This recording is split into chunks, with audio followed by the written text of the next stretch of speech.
So I know you guys have been waiting for this video and it is finally here. Right behind me is the Samsung S95B, Samsung's OLED TV, the one that everyone has been talking about. You've seen comparisons, but you've been waiting for that gaming video, and here it is, guys. And I have to tell you, this TV is awesome.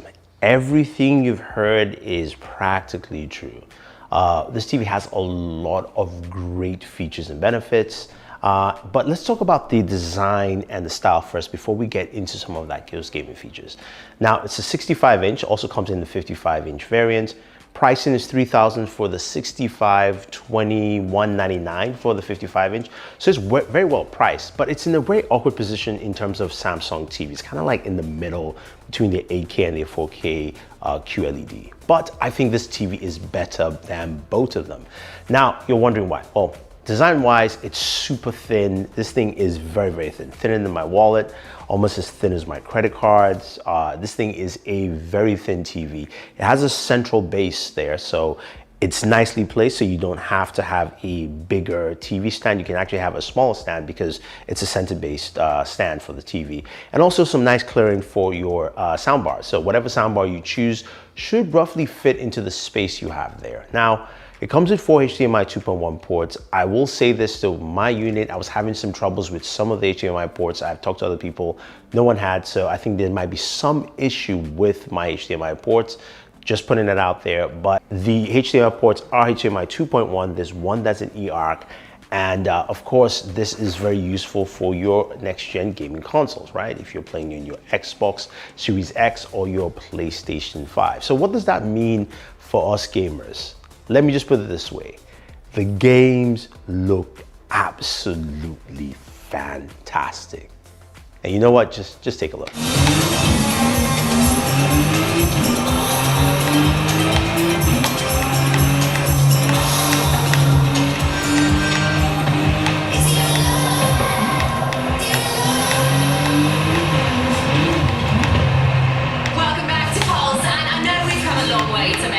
Searching for new experiences, but Horizon, some things never change. Skill song. You're breaking! You're pushing!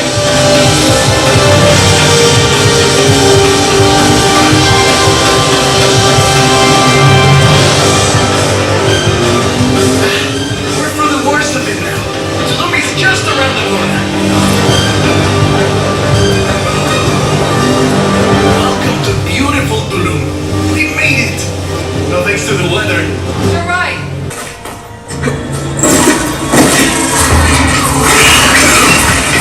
Get to the crack. We can scan the machine before we make our move. Okay. Give me a second. Okay. See how parts of it are glowing? Those are its weak spots. Got it.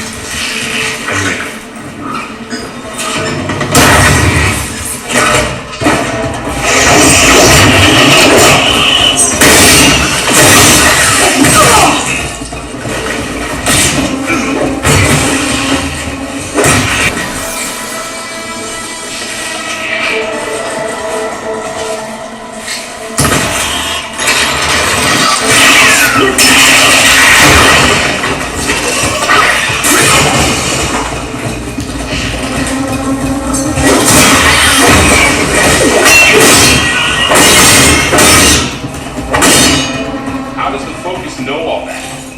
It reads data on the machine. Got a focus to a child, right? Yeah. Found my first one when I fell into a ruin. Got the others from an old cache not long ago. It's good to have extras. Professionals. Speaking of which, make sure the sound is right this time. I don't want a repeat of Amarillo. That was 2 fucking years ago. I don't do ADR. This new guy, not feeling it. Again? Just don't be surprised if we have to make a change. New plan. We do a walkthrough of the inside first, then we shoot the intro. Just like we all.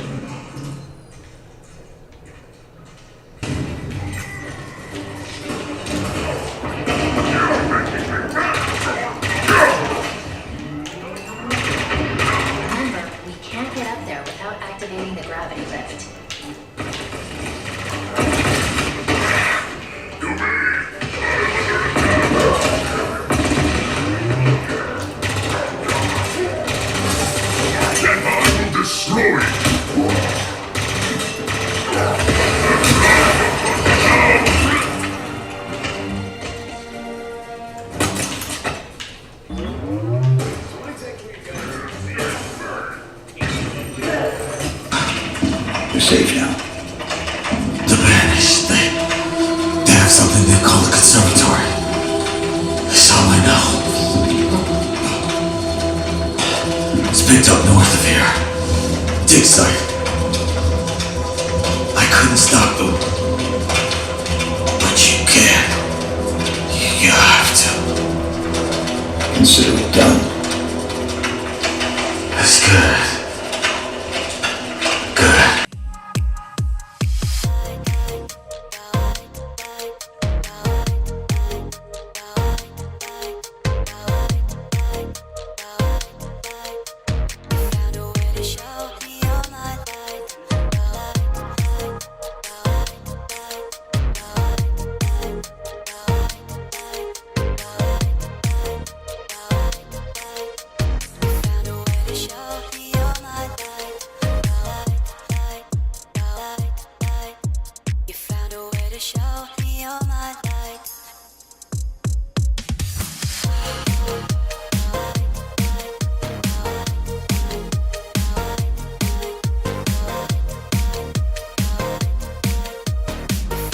So the very first thing you notice are the colors. The colors are so rich and vibrant, something you truly expect from an OLED TV, but they're also bright and you don't lose those colors when you actually brighten up. That is something that a traditional OLED TV just can't do. Again, this is a QD OLED television from Samsung. Very new technology, a different principle that really sets those boundaries. Now you will notice this clearly if you're on the sides, if you're not sitting right at the center and you're gaming, you're gonna notice how those colors still stay rich. You know, Horizon Forbidden West looks really good. Those colors pop out. You've got your blues, your reds. They really stand out on this TV, and it doesn't matter what angle you're at. It still looks great. Same thing with, you know, Halo Infinite. Even though those colors are a bit muted, you can see how rich they actually stand out on screen. That is a very good thing, and that's color volume, and that really pushes the boundary there, especially for a TV like this. Now, you guys also heard audio from this TV. Now, this is a TV that has, of course, that center channel built into it. And the audio is actually pretty good. Normally I put the volume at around 50%. You can go up to 100. I'll say between 50 to 75% is the sweet spot here. Definitely a soundbar would be better, but it still is a nice experience with this TV in terms of the volume. I do have higher ceilings, as you guys can see here, so it kind of resonates while you're gaming. Now, the gaming experience is fun and just very easy. So Samsung mentioned that they were going to have a gaming hub. That's something we don't have on this TV yet. There is a media hub where you can, of course, navigate through your media menu in certain ways. Now, for the gaming hub itself, hopefully that comes through because we can have game streaming services. But just sitting down on the couch, swapping between your PlayStation 5 or your Xbox Series X is a very simple process to do. And that also allows you to jump in and use your game center. First software features is, of course, pressing and holding the play and pause button brings up the game menu bar. Now you can change your input lag. I have it on fastest here. It's standard in terms of the kind of, you know, gameplay games I'm playing. I could change to FPS or sports. Doesn't really matter. I'm gonna go down. You can see the aspect ratio is locked because we're playing a console game. Same thing with the mini map zoom. Speakers are through the TV for this video. There's a help guide and there's in-depth game settings. You can see 60 FPS on screen, HDR is on, VRR is off. So that is up there, at least recognizing the things that you need as a gamer for a TV like this. But how does it work for, say, playing a PC on a TV? So I connected my MSI GS77 laptop. It's an Intel 12th gen laptop. And I wanted to play some Call of Duty. I usually play Call of Duty on PC. And the experience again was seamless. Now the difference here is that you can go into that game center here and you can go ahead and change the resolution to 16:9, 21:9, 32:9. But you can go ahead and do that and push it, and the gameplay experience was really solid. It played really well. Again, you have FreeSync built into it, FreeSync Premium, so it supports those things you expect in terms of, you know, high refresh rates in your, you know, your gaming environment, which makes for a very great gaming experience. Now, There are a couple of things, of course, this TV does, right? You do have the full software suite, which Samsung has kind of overhauled. Something new with their new media hub. Now we have this whole large menu where you still have your list of apps on top, and then you can move down, and that takes you to Samsung TV Plus. We've got free movies and all that fun stuff there. But your apps are here, and this is kind of like the media hub now. This is where all your media will be housed. But according to Samsung, there should be another hub which will also have all your games, so you can have all the games in one section, including gaming apps and gaming consoles. So with those changes in place, how do I see this TV as a day-to-day TV, whether it's, of course, watching content like Netflix, where you really see those colors pop out. Now, I will mention this, though, there is no Dolby Vision. Samsung doesn't support it, does support HDR10+. In my mind, I will state this right here, I believe that it's not something that a lot of you will notice, just because the bit rates on Netflix for either Dolby Vision or whatever is super low compared to what you get from Blu-ray. It's like in the 20s compared to like 100 megabits on Blu-ray. So you're not gonna notice those things that you really would get from Dolby Vision, in my view. But the TV does support Dolby Atmos as well. But when you look at that and you look at what it brings gaming-wise, it's truly impressive. It reaches those peak brightness that you expect. Now, I could either measure it for you, but honestly, go check out FOMO's video. He did an awesome video on the brightness measurements of the Samsung S95B, detailing how bright this TV.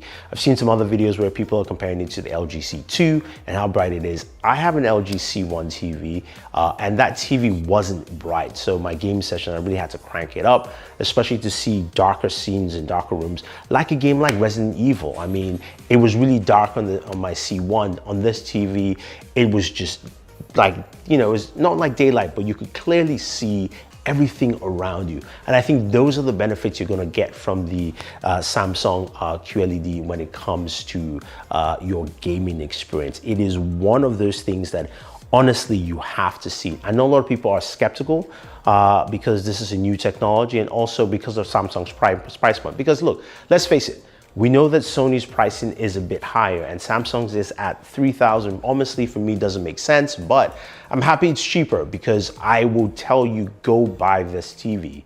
This is absolutely worth it for just the color volume alone. It is ridiculous to see how this technology has come a long way, where I can turn on my Xbox and I can see the vibrance. I turn on my PlayStation 5 and I can see how those colors actually stand out to make things stand out within the game. And that kind of experience is something you can't get anywhere else. This is probably one of the best TVs for your next gen consoles. I fully recommend it. So anyway, guys, there you have it. Thank you very much for watching. If you want to pick this TV up, use the link down below. It is worth it. And if you have already, let me know your thoughts down below. This is Thunder E saying thank you, and always enjoy your entertainment.